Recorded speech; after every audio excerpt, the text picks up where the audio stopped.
Hello दोस्तों, आज का हमारा टॉपिक है बोर्ड एग्जाम के लिए क्लास 12 बायोलॉजी का अध्याय 3 जनन स्वास्थ्य। तो दोस्तों, आज के वीडियो में हम इस चैप्टर के मोस्ट इम्पॉर्टेंट टॉपिक को पढ़ेंगे। ये वीडियो हमारा वन शॉट का वीडियो है। आज के वीडियो में हम क्लास 12 बायोलॉजी का अध्याय 3 का पूरा अध्याय समाप्त करेंगे। तो यह वीडियो आपके लिए मोस्ट इम्पॉर्टेंट है बोर्ड एग्जाम के लिए, तो वीडियो को स्किप मत कीजिएगा। तो देखिए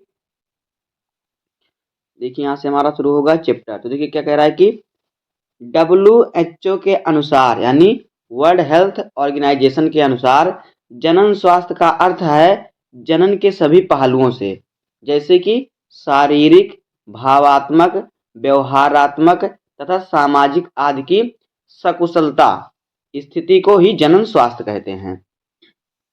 यानी शारीरिक स्वस्थ हो, भावात्मक आपके विचार स्वस्थ हो, व्यवहार आपका सही हो, सामाजिक व्यवहार आपका सही हो, तो यही सब क्या है, जनन स्वास्थ्य है। तो आगे देखिए, 7 अप्रैल को विश्व स्वास्थ्य दिवस तथा 11 जुलाई को विश्व जनसंख्या दिवस मनाया जाता है। 7 अप्रैल को क्या होता है, विश्व स्वास्थ्य दिवस मनाया जाता है और 11 जुलाई को विश्व जनसंख्या दिवस। आगे देखिए, जनन स्वास्थ्य संबंधी समस्याएं। देखिए जनन स्वास्थ्य संबंधी समस्याएं क्या क्या हैं। देखिए, निम्नलिखित कारणों से जनन स्वास्थ्य संबंधी समस्या उत्पन्न होती है। किससे? देखिए, बाल विवाह ये भी एक कारण है समस्या का।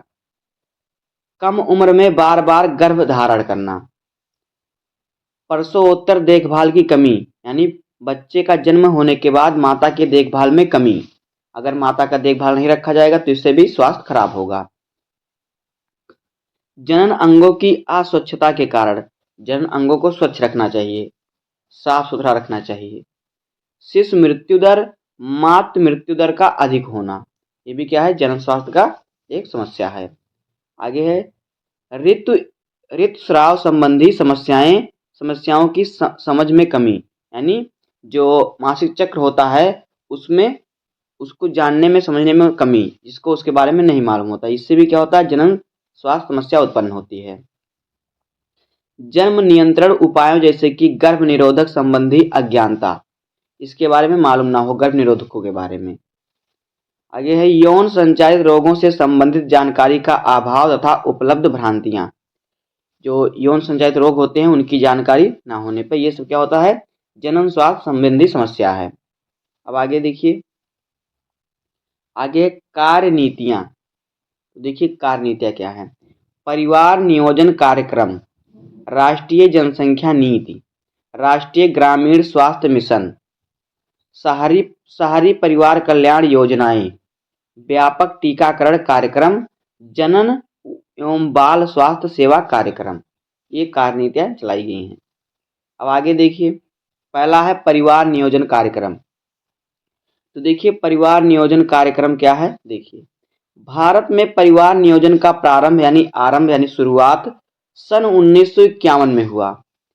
जनन स्वास्थ्य के लक्ष्यों की प्राप्ति हेतु यह सर्वप्रथम वह बड़ा प्रयास था। जो जनन स्वास्थ्य है उसके लक्ष्य की प्राप्ति के लिए, मतलब जनन स्वास्थ्य को स्वस्थ रखने के लिए, लोगों को स्वस्थ रखने के लिए, यह क्या था, ये जो लक्ष्य था इसका सर्वप्रथम प्रयास था जब इससे भारत में परिवार नियोजन का आरंभ हुआ।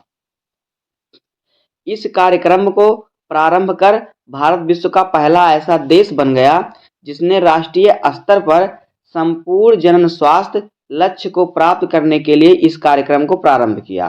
किस कार्यक्रम को? परिवार नियोजन कार्यक्रम को। आगे है, परिवार नियोजन का एकमात्र उद्देश्य है जनसंख्या नियंत्रण, जनसंख्या में कमी लाना, जनसंख्या को नियंत्रित करना। सन 1977 से 78 के पश्चात परिवार नियोजन का बदल कर परिवार कल्याण कार्यक्रम कर दिया गया। इसका नाम परिवार नियोजन कार्यक्रम का नाम बदलकर परिवार कल्याण कार्यक्रम कर दिया गया। आगे देखिए, अगला हेडिंग क्या है, जनन एवं बाल स्वास्थ्य सेवा कार्यक्रम। तो देखिए इसका उद्देश्य क्या है। देखिए, शिशु व माँ के स्वास्थ्य की देखभाल, यहाँ पे माँ है, शिशु व माँ की स्वास्थ्य की देखभाल, उसके स्वास्थ्य की देखभाल करना। दूसरा है शिशु मृत्यु दर व मातृ मृत्यु दर में कमी, यह है जनन एवं बाल स्वास्थ्य सेवा कार्यक्रम, इसका उद्देश्य है। तीसरा जनसंख्या स्थिरता व फिर नियंत्रण, अब आगे देखिए अगला हेडिंग क्या कह रहा है कि जनन एवं बाल स्वास्थ्य सेवा कार्यक्रम की कार्य नीतियां। देखिए क्या है, पॉइंट नंबर 1 हमारा है विद्यालयों में जनन अंगों से संबंधित जानकारी व यौन शिक्षा को बढ़ावा देना ताकि युवाओं को सही जानकारी मिल सके। जनन एवं बाल स्वास्थ्य सेवा कार्यक्रम की जो नीतियां हैं क्या है, विद्यालयों में क्या करना चाहिए कि यौन शिक्षा को बढ़ावा देना चाहिए ताकि युवाओं को इसकी सही जानकारी मिल सके।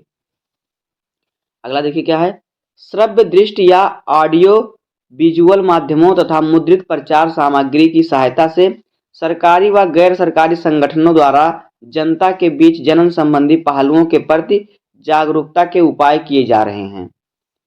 आगे देखिए जनमानस को अनियंत्रित जनसंख्या वृद्धि होने वाली समस्याओं से अवगत कराना। आगे है विवाहित जननक्षम जोड़ों तथा विवाह योग्य इस आयु वर्ग के अन्य सभी लोगों को सभी उपलब्ध गर्भ निरोधक विकल्पों के बारे में जानकारी तथा गर्भवती मां की देखभाल करना। प्रसव के बाद यानी शिशु का जन्म होने के बाद मां और शिशु की उचित देखभाल तथा स्तनपान के महत्व संबंधी जानकारी उपलब्ध कराने, दूध पिलाने की जानकारी उपलब्ध कराना सही तरीके से। आगे देखिए आरसीएच की कार्य योजनाओं में लिंग परीक्षण जैसे उल्लेधन या एम्बियोसेटेसिस आदि पर व्यापक प्रतिबंध शामिल है इत्यादि। अब आगे देखिए क्या है उल्वेदन क्या है, उल्ब निवेदन। देखिए क्या है उल्ब निवेदन, देखिए भ्रूण के चारों ओर एक भ्रूण कला एमनियोन पाई जाती है। जो भ्रूण होता है नहीं, जो बच्चा पेट में होता है तो उसे भ्रूण कहते हैं। तो भ्रूण के चारों ओर एक भ्रूण कला क्या एमनियोन पाई जाती है तथा भ्रूण इस भ्रूण कला से ढकी व तरल से भरी एक गुहा में स्थित होता है। इस तरल में कुछ भ्रूणीय कोशिकाएं भी पाई जाती हैं। आगे देखिए क्या है उल्भेदन विधि में एक सीरीज की मदद से तरल की कुछ मात्रा एमनियोटिक गुहा से निकाल ली जाती है। जो तरल होता है उसको कुछ मात्रा में बाहर निकाला जाता है, किससे? सीरीज के माध्यम से। सीरीज जो सुई होता है उसी के माध्यम से। इस तरल में आगे देखिए इस तरल में निलंबित कोशिकाओं के गुणसूत्र की जांच से भ्रूण की प्रकृति का पता लगाया जाता है। प्रकृति यानी वह भ्रूण मादा है या नर है, यानी कि वह लड़का है लड़की है। चूंकि यह जांच गुणसूत्रों पर आधारित है अतः इससे भ्रूण के लिंग का पता भी लग जाता है। आगे देखिए इस तकनीकी का भ्रूणीय लिंग की जांच तथा कन्या भ्रूण हत्या में प्रयोग किया जाता है। यानी लोग पहले चेक करा लेते हैं कि उनको लड़का होगा या लड़की होगी। अगर लड़की होती है तो लोग उसकी हत्या कराने का प्रयोग करते हैं, उसका हत्या करा देते हैं। आगे देखिए पेट में ही। अतः अब इस विधि पर प्रतिबंध लगा दिया गया। प्रतिबंध क्यों लगा दिया गया? क्योंकि ऐसा ज़्यादातर ऐसा ही होता था कि लोग चेक कराते थे, उसके बाद क्या होता था उसमें अगर लड़की रहती है तो उसकी हत्या करा देते थे, अगर लड़का होता तो उसे जन्म देते थे। यह परीक्षण प्रायः गर्भकाल के 16 से 10वें सप्ताह में किया जाता है। जो गर्भकाल होता है, जब प्रेग्नेंट होती हैं तो वहाँ से 16वें या फिर 10 से 16 सप्ताह के बीच में किया जाता है। अब आगे देखिए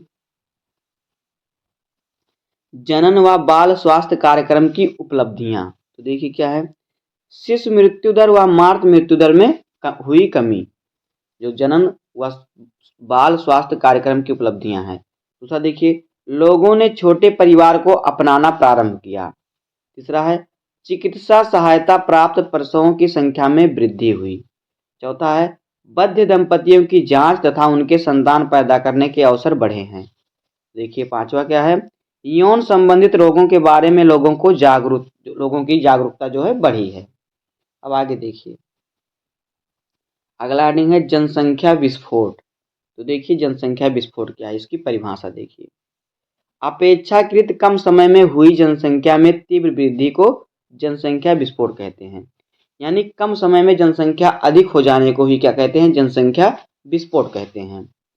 हमारे देश में जनसंख्या स्वतंत्रता के समय लगभग 40 करोड़ थी तथा यह बढ़कर सन 1981 में 70 करोड़ हो गई।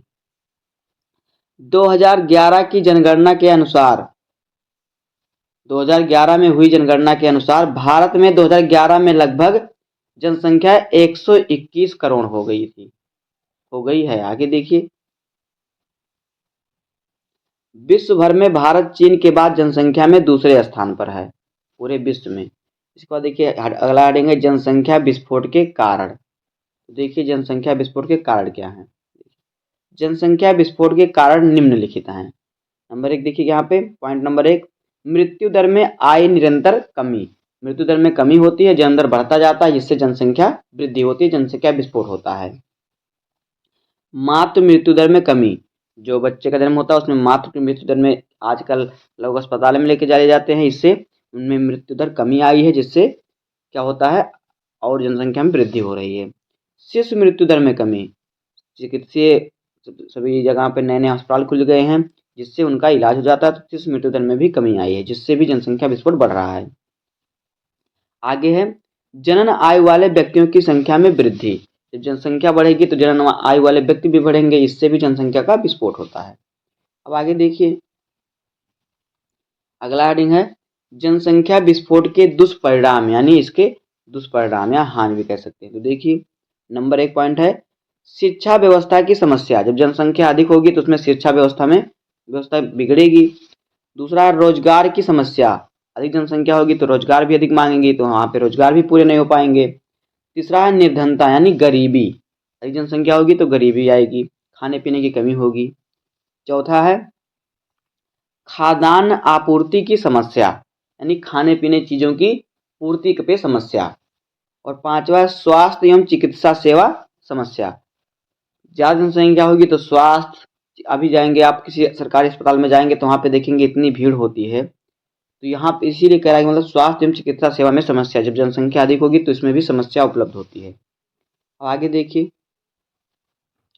अगला हेडिंग है जनसंख्या वृद्धि नियंत्रण के उपाय। तो देखिए क्या है नंबर 1 पॉइंट जनसंख्या नियंत्रण का सर्वाधिक प्रभावी तरीका है गर्भ निरोधकों का प्रचार प्रसार, यानी गर्भ निरोधकों के बारे में प्रचार करना, जैसे कि गर्भ निरोधक गोलियां और फिर कंडोम आदि का फ्री में वितरण कराना।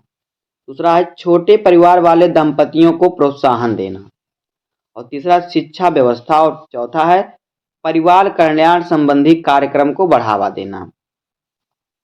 देखिए क्या है गर्भ निरोधक, अगला हेडिंग हमारा गर्भ निरोधक क्या है। देखिए एक उत्तम गर्भ निरोधक में निम्नलिखित गुण होने चाहिए। देखिए यह पूर्ण रूप से कारगर होना चाहिए, यानी काम करना चाहिए। दूसरा है यह प्रयोग में सरल होना चाहिए, इसका उपयोग करना बहुत आसान होना चाहिए, इसमें कठिन नहीं होना चाहिए, इसमें कोई दिक्कत ना हो। तीसरा है इसका कोई दुष्परिणाम नहीं होना चाहिए, इसका कोई साइड इफेक्ट नहीं होना चाहिए। चौथा है यह आसानी से उपलब्ध होने वाला होना चाहिए, मतलब यह सभी लोगों को आसानी से उपलब्ध हो जाए, सब लोग इसे आसानी से ले सके, खरीद सकें। आगे देखिए अगला टॉपिक हमारा है गर्भ निरोधकों के प्रकार। तो देखिए वर्तमान में बाजार में उपलब्ध गर्भ निरोधकों को निम्न श्रेणियों में वर्गीकृत किया गया है। देखिए क्या है प्राकृतिक विधियां, दूसरा है रोधक, और तीसरा है अंतः गर्भाशयी युक्तियां, चौथा है गोलियां, और पांचवा शल्य क्रिया विधि यानी बंध्याकरण। देखिए प्राकृतिक विधियां, बहुत सी प्राकृतिक विधि है जिससे गर्भ निरोधक मतलब गर्भ को रोका जा सकता है। रोग रोधक दवाई है, मतलब दवा लेके आप उसे रोक सकते हैं। अंतः गर्भाशय युक्तियों के द्वारा भी गर्भ निरोधक क्या होता है गर्भ रोक सकते हैं, मतलब गर्भ को ठहरने नहीं दे सकते, ये सब कहने का मतलब है। गोलियां खाकर भी जो है गर्भ को नियंत्रण किया जाता है, गर्भ मतलब नहीं हो सकता, बच्चे नियंत्रण नहीं पैदा हो सकते हैं। शल्य क्रिया विधि या बंध्याकरण का मतलब जिसे कहते हैं नसबंदी, तो इसके द्वारा भी क्या होता है गर्भ रोका जाता है, मतलब गर्भ जो है उसमें बच्चे नहीं ठहरने देते। अब आगे देखिए अगला हेडिंग हमारा प्राकृतिक विधियां। तो देखिए प्राकृतिक विधियां क्या क्या हैं। देखिए यह प्रक्रिया अंड तथा शुक्राणु से मिलने के रोकने के सिद्धांत पर कार्य करती है। इसमें निषेचन को रोका जाता है, जो प्राकृतिक विधि होती है इसमें क्या होता है निषेचन को रोका जाता है, अंडाणु और शुक्राणु को मिलने नहीं दिया जाता। यह निम्न तरीके से की जाती है। देखिए क्या है बाहरी अस्खलन विधि, इस प्रक्रिया में मैथुन के दौरान पुरुष वीर स्खलन से पहले ही शीघ्र को शीश्न जो शीश्न होता है, शीश्न को मादा के शरीर से बाहर निकाल लेता है, जिससे जो शुक्राणु होते हैं बाहर निकल जाते हैं, तो महिला के गर्भ में नहीं जाते, जिससे कि क्या होता है, उसमें गर्भ ठहरने की दिक्कत नहीं रहती। तो ये होगी प्राकृतिक विधि।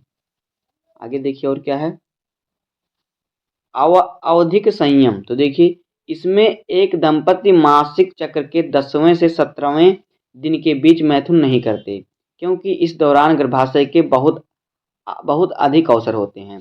जब मासिक चक्र होता है यानी पीरियड होता है, उसके 10वें से 17वें दिन के में अगर सेक्स करेंगे तो वहाँ पे गर्भ ठहरने की संभावना अधिक रहती है। अगला है स्तनपान अवस्था चक्र। प्रसव पश्चात माँ जब तक शिशु को स्तनपान कराती है तब तक ऋतुस्राव चक्र या अंडोत्सर्जन आरंभ नहीं होता। जब तक जो देखिए बच्चे पैदा होने के बाद जब तक माँ उस शिशु को दूध पिलाती है तब तक उसमें पीरियड और फिर जो अंडोत्सर्जन होता है उसका बनना प्रारंभ में रुक जाता है। यह विधि लगभग 6 माह तक कारगर मानी जाती है। प्रसव पश्चात जो बच्चे होते हैं उसके बाद ये 6 महीने तक रुक जाता है। अब आगे देखिए अगला हेडिंग क्या है, रोधक विधियां। तो देखिए रोधक विधियां क्या है। इस विधि में किसी भौतिक अवरोध का प्रयोग करके नर तथा मादा युग्मक को मिलने से रोका जाता है। जो नर मादा युग्मक होते हैं उसे क्या करते हैं, मिलने से रोकते हैं, जैसे कि कॉन्डोम, सेरिकल कैप, इसको इससे भी रोका जाता है। और क्या है, डियाफ्राम आदि। देखिए अगला हेडिंग क्या है, अगला हेडिंग है अंतःगर्भाशयी युक्तियां। तो देखिए क्या है, अंतःगर्भाशयी युक्तियों को गर्भाशय में जोड़ा जाता है जो कि किसी प्रशिक्षित डॉक्टर या नर्स के द्वारा लगवाया जाता है। यह युक्ति निम्नलिखित प्रकार की होती है। पॉइंट नंबर 1, औषधि रहित अंतःगर्भाशय युक्ति, इसमें औषधि नहीं होता है। तीसरा तांबा मोचक आईयूएन युक्ति, और तीसरा है हार्मोन मोचक आईयूएन। तो ये क्या है, अंतःगर्भाशयी युक्ति मतलब गर्भ के अंदर से मतलब क्या होता है, इसे रोका जाता है, मतलब जिससे कि बच्चे ना ठहरें, गर्भ निरोधक है।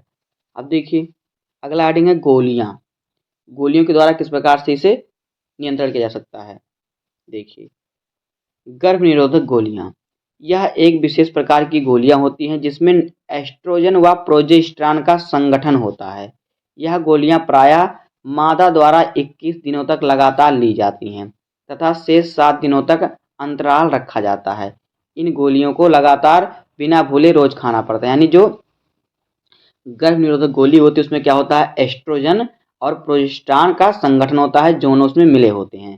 तो यह क्या होता है, यह गोली 21 दिनों तक की जाती है। किस प्रकार से, 21 दिनों तक लगातार ली जाती है, शेष 7 दिनों का अंतराल, मतलब 7-7 दिन पर यह गोली ली जाती है। 7 दूनी में 14 और 21 यानी 3 बार ली जाती है 21 दिनों में, 7-7 दिन पे। तो लगातार बिना भूले इसे खाना रहता है। आगे देखिए यह गोलियां एस्ट्रोजन व प्रोजेस्टेरॉन हार्मोन्स को शरीर में बढ़ा देती हैं जिससे आवश्यक प्रक्रिया पर प्रभाव पड़ता है। उदाहरण के लिए देखिए क्या है, सहेली और फिर माला डी, ये दवाई है। आगे देखिए अगला हेडिंग है क्या, शल्य क्रिया विधि। तो देखिए शल्य क्रिया विधि क्या है, यह विधि उन लोगों में कराई जाती है जो भविष्य में बच्चा नहीं चाहते। जो जैसे कि शल्य क्रिया विधि क्या है, जो लोग आगे चल के अब उन्हें बच्चे की आवश्यकता नहीं है तो वो लोग ये कराते हैं। इस विधि को बंध्याकरण भी कहते हैं, यानी इसे नसबंदी भी कहते हैं। यह विधि परिवार नियोजन की अस्थायी विधि है। बंध्यकरण प्रक्रिया को पुरुषों में शुक्रवाहक उच्छेदन तथा महिलाओं के डिंबवाहिनी नलिका उच्छेदन कहा जाता है। इस प्रक्रिया को आगे देखिए, आगे क्या है आगे देखिए क्या है, शकभरता का चिकित्सीय समापन यानी MTP। तो देखिए क्या है, गर्भ अवस्था पूरी होने से पहले ही दंपति को इच्छा से गर्भ को खत्म करने की प्रक्रिया को चिकित्सीय संगर्भता या समापन या प्रेरित गर्भाधान कहा जाता है, गर्भापात। देखिए मतलब कि गर्भ अवस्था पूरे होने से पहले से, शिशु का जन्म होने से पहले ही कुछ दिन अपनी इच्छा से जो माता पिता होते हैं, दंपति का अर्थ होता है माता पिता यानी जोड़ी, तो माता पिता अपनी इच्छा से गर्भ को अगर खत्म करना चाहते हैं, खत्म करने की प्रक्रिया को क्या कहते हैं? चिकित्सीय सगर्भता समापन या फिर प्रेरित गर्भपात कहा जाता है इसे। सगर्भता सगर्भता चिकित्सीय समापन को भारत सरकार ने विशेष परिस्थितियों में ही वैध माना है, जैसे कि स्त्री की इच्छा से सगर्भता, जैसे कि अगर स्त्री चाहती है गर्भपात करना तो इसे माना जाएगा, सरकारी सरकारी नियम से उचित माना जाएगा। गर्भ निरोधक साधनों के असफल होने के कारण सगर्भता, जैसे कि कोई आप गर्भ निरोधक यूज कर रहे हैं, उसके बाद भी गर्भ ठहर गया उस तो आप इसे कराना चाहेंगे। अनचाहा गर्भाधारण, अगर अनचाहा गर्भाधारण हो जाएगा तो। बलात्कार, अगर इसके बलात्कार के दौरान गर्भधारण हो गया तो। अब आगे देखिए, भारत सरकार ने एमटीपी के दुरुपयोगों को रोकने के लिए सन 1971 में एमटीपी को कानूनी स्वीकृति प्रदान कर दी थी। इसी कारण लिंग परीक्षण पर रोक लगा दिया गया और कन्या भ्रूण हत्या पर भी नियम लगाया गया। क्या हुआ? भारत सरकार ने एमटीपी के दुरुपयोग, मतलब इसका दुरुपयोग हो रहा था। दुरुपयोग किस प्रकार से? लोग पहले चक्कर लेते थे कि लड़का होगा या लड़की होगी, अगर लड़की होगी तो लोग गर्भपात करा देते थे, इसलिए कन्या भ्रूण हत्या हो रहा था, तो इसलिए इसे भारत सरकार ने इस पर रोक लगा दिया। आगे देखिए, प्रथम तिमाही तक गर्भपात कराना सुरक्षित रहता है, यानी 3 महीने तक ही गर्भपात कराना सुरक्षित रहता है। आगे देखिए, यौन संचारित या लैंगिक संचारित रोग, देखिए क्या है? वह रोग जो संभोग के समय यौन संबंधों द्वारा एक व्यक्ति से दूसरे व्यक्ति में संचारित होते हैं, उन्हें यौन संचारित या लैंगिक संचारित रोग कहा जाता है। यानी संभोग यानी सेक्स के दौरान यौन संबंध बनाने के बाद एक दूसरे व्यक्ति से जो रोग फैलते हैं, जैसे किसी व्यक्ति को कोई रोग है फैल जाता है, उसे जो सेक्स करता है उसके आ जाता है, तो इस रोग को क्या कहते हैं? लैंगिक संचारित रोग या फिर यौन संचारित रोग। इन्हें यौन रोग या गुप्त रोग भी कहा जाता है। अब आगे देखिए, जीवाणु द्वारा यानी एसटीडी यानी जीवाणु द्वारा फैलने वाला रोग, तो देखिए क्या नंबर 1 है? सुजाक। यह रोग जीवाणुओं द्वारा फैलता है। सुजाक रोग नाइसेरिया गोनोरिया नामक जीवाणु से होता है, जो सुजाक रोग होता है, तो यह जीवाणु रोग है। लक्षण इसका क्या है? मूत्र त्याग के समय जलन, इसमें जब मूत्र त्याग करते हैं तो उसमें जलन होती है। दूसरा है क्या? सिफिलिस, तो देखिए सिफिलिस क्या है? सिफिलिस यौन संचारित रोग होता है। सिफिलिस रोग ट्रेपोनेमा पेलिडम जीवाणु द्वारा होता है। लक्षण से क्या है? जनन अंगों पर घाव होना, जनन अंगों पर क्या होते हैं? घाव बन जाते हैं। अब आगे देखिए क्या है? विषाणु द्वारा फैलने रोग यानी एसटीडी। देखिए नंबर 1 क्या है? एड्स, तो देखिए क्या होता है? एड्स विषाणुओं द्वारा फैलता है, यानी हमने पहले जान लिया जीवाणु द्वारा फैलने रोग, अब जान रहे हैं पढ़ रहे हैं विषाणु द्वारा। तो एड्स जो होता है विषाणु द्वारा फैलता है, यानी वायरस द्वारा। एड्स रोग प्रतिरक्षा तंत्र को कम कर देता है। एड्स एचआईवी नामक जीवाणु से फैलता है। इसके लक्षण देखिए, निरंतर ज्वर, मांसपेशियों में दर्द, आपको हमेशा बुखार रहेगा और मांसपेशियों में दर्द रहेगा। दूसरा देखिए क्या है? हेपेटाइटिस बी, ये क्या है? ये भी एक विषाणु जनित रोग है। यह रोग HBV नामक जीवाणु द्वारा होता है। इसके लक्षण देखिए, पेट दर्द, जी मचलाना आदि। ये भी क्या है? लैंगिक रोग हैं ये सब। तीसरा देखिए क्या है? जेनिटल वार्ट, यह रोग ह्यूमन पॉपिलोमा वायरस द्वारा होता है। लक्षण देखिए इसके, पुरुषों के शिश्न व स्त्रियों के लेबिया योनि व गर्भाशय में मस्से बन जाना। इसमें क्या होते हैं? मस्से बन जाते हैं, छोटे छोटे हड्डियों की तरह क्या होते हैं? जैसे कि मस्से का मतलब जैसे कि आप कहते हैं कि जो लिल्ले की तरह लिल्ले बन जाते हैं, मस्से गोल गोल मांस जम जाता है। अगला आइटम देखिए क्या है? बंध्यता, इनफर्टिलिटी। तो देखिए बंध्यता क्या है? यदि कोई दंपति गर्भ धारण नहीं कर पाता तो उसे बंध्यता या फिर बांझपन कहते हैं। यदि कोई महिला है उसे गर्भ धारण नहीं हो रहा है, बच्चे पैदा नहीं हुए, तो उसे क्या कहते हैं? बंध्यता या फिर बांझपन कहा जाता है। कुछ विशेष तकनीकी जैसे कि सहायक जनन प्रौद्योगिकियों द्वारा बंध्यता को सही किया जाता है या किया जा सकता है। इसके लिए निम्नलिखित विधियों का उपयोग किया जाता है। देखिए जिससे बच्चे नहीं हो रहे हैं उससे किस विधि द्वारा उन्हें बच्चे हो सकते हैं। देखिए नंबर 1 क्या है? परख नली शिशु यानी इन विट्रो फर्टिलाइजेशन। परख नलिसिस देखिए क्या होता है, इस विधि में शुक्राणु और अंडाणु के मध्य निषेचन क्रिया शरीर के भीतर जैसे ही परिस्थितियों में ही शरीर से बाहर टेस्ट ट्यूब में करा दी जाती है। जो परख नलिसिस होता है इसमें क्या होता है, पुरुष के शुक्राणु और महिला के अंडाणु का निषेचन शरीर से बाहर टेस्ट ट्यूब में करा दी जाती है। इस विधि में पत्नी या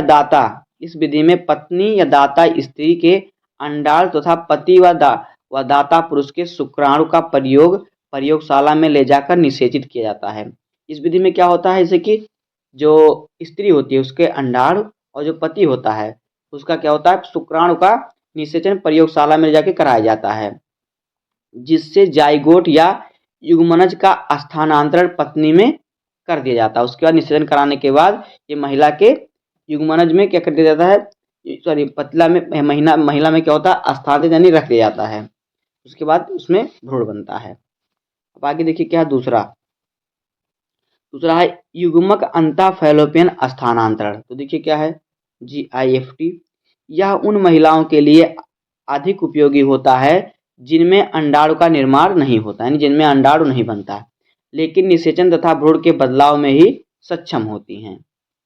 इसमें दाता स्त्री के अंडाणु को स्त्री के अंडवाहिनी में क्या होता है, स्थानांतरित किया जाता है। इसमें क्या होता है, अंडाणु को क्या करते हैं, स्त्री के अंडवाहिनी में स्थानांतरित यानी रख दिया जाता है। जिसमें अंडाणु नहीं बनती ये क्रिया उनमें होती है। अगला देखिए क्या है, तीसरा अंतःकोशिकीय शुक्राणु निक्षेपण। तो देखिए इसे शुक्राणु को सीधे अंडाणु के अंदर प्रवेश करा दिया जाता है। इसमें क्या होता है, जो शुक्राणु होता है उसको सीधे अंडाणु के अंदर क्या करते हैं, प्रवेश करा देते हैं। चौथा है कृत्रिम वीर्य सेचन। तो देखिए चौथा नंबर है कृत्रिम वीर्य सेचन।